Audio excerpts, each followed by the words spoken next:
Hi, everyone. Welcome to another episode of the Library Marketing Show. I'm Angela Hursh from superlibrarymarketing.com.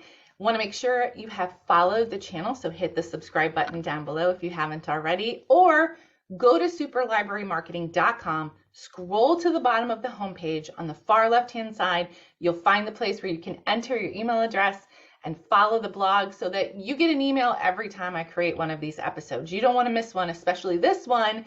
This is our monthly update on social media headlines, and I've got 3 whoppers again for you, so brace yourselves.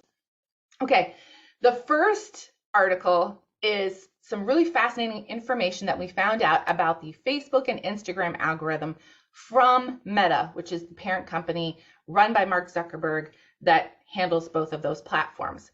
So this week, Mark Zuckerberg put out a statement, and he said that 15% of the content in a person's Facebook feed and a little more than that of a person's Instagram feed is now filled with recommendations for things to follow, like, comment, or share that are made by the algorithm from accounts from people that you may not follow at all. In other words, people in your area are seeing your library's content more often, and they're going to see it more because Mark says they expect those numbers to double by the end of next year. That is good news for libraries. It means no matter how many followers we have, our content is going to get seen by more people if we do some things to optimize our content.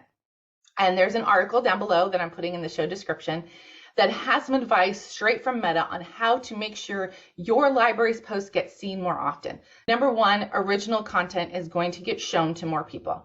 Most of the time, libraries are creating that, obviously, and not sharing content from their partners.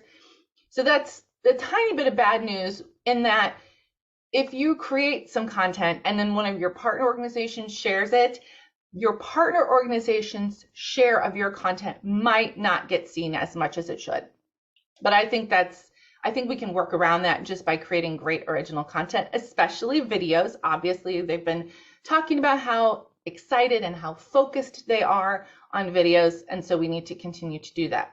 We also want to make sure we optimize our content for shares. So that means you have to write great copy. You have to have really compelling images, ask questions. You have to ask yourself every time you post to one of those platforms, is this something that people are going to want to share? And I think you can trust your gut on that.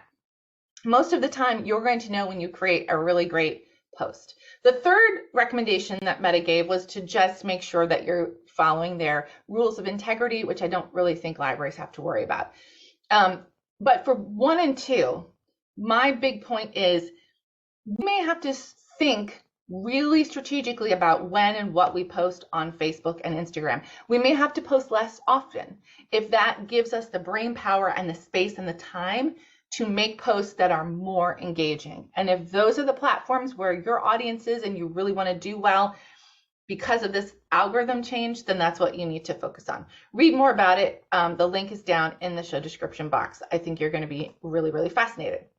Now, we're going to juxtapose that article with another one that I found that talks about a decline in use of Facebook and Instagram. TikTok has become, quote, according to this article, the new home of entertainment. So both Facebook and Instagram, and this is kind of interesting because Instagram has been really popular for a while, but use of those and followers of those and new accounts on both of those platforms has gone way down, according to the Wall Street Journal. Especially Instagram engagement is declining, with Reels in particular, which I found really fascinating. There's been a significant drop-off of engagement in the last couple of months. So what the Wall Street Journal believes is that those users have moved over to TikTok. TikTok users are spending 10 times as many hours consuming content in that app than Instagram users are spending time creating in Reels. So I used to say that your library audience is on Instagram. You've probably built an audience there, and you should spend your time, if you have to choose between Reels and TikTok, you should spend your time on Instagram. I'm reconsidering that, to be honest with you. I'm curious what you think if you're doing both Reels and TikTok, where are you getting more of the engagement? Let me know down in the comments. I'm really curious. I'm sure other viewers are. I'm going to put a link to this study down below so you can read more about it. Again, super fascinating, especially in consideration of that first article that we talked about. Our last piece of news we'll just go through really quick. Twitter has added a new feature that prompts you to add alt text to videos that you upload to the app. I think this is really smart. We need to be adding alt text to all of our images on all of our platforms, including social media and email. And I think once you start doing it, your brain just gets trained to do it every time you upload images to a platform. So I just want to applaud Twitter for making this prompt that will get us in the habit of doing it more often. I'm going to put a link to that down in the show description, as well as an article I wrote not too long ago about accessibility for your library marketing. All right, what did you think? Any thoughts on any of those three big headlines? So I'm super curious. Let me know down in the comments. And of course, you can go to superlibrarymarketing.com, click on the Library Marketing Show tab to suggest a topic for a future episode, or to nominate your library or another library for Kudos. And our Kudos today is going to go to the St. Louis County Public Library. They added thousands of hotspots and Chromebooks for long-term loan lens. Basically, you can check them out for long-term, super popular program that they did. There's a great news article about it. I love this. We want to help, we want libraries to be a place that helps bridge that digital divide, and I just want to give St. Louis kudos for that. They did a great job publicizing it, and they got this great news coverage, so good job, St. Louis Public Library. That's all for this week. I again want to thank you for spending time with me. I really appreciate it. I'm honored that y'all do that every week, and I'll see you next time.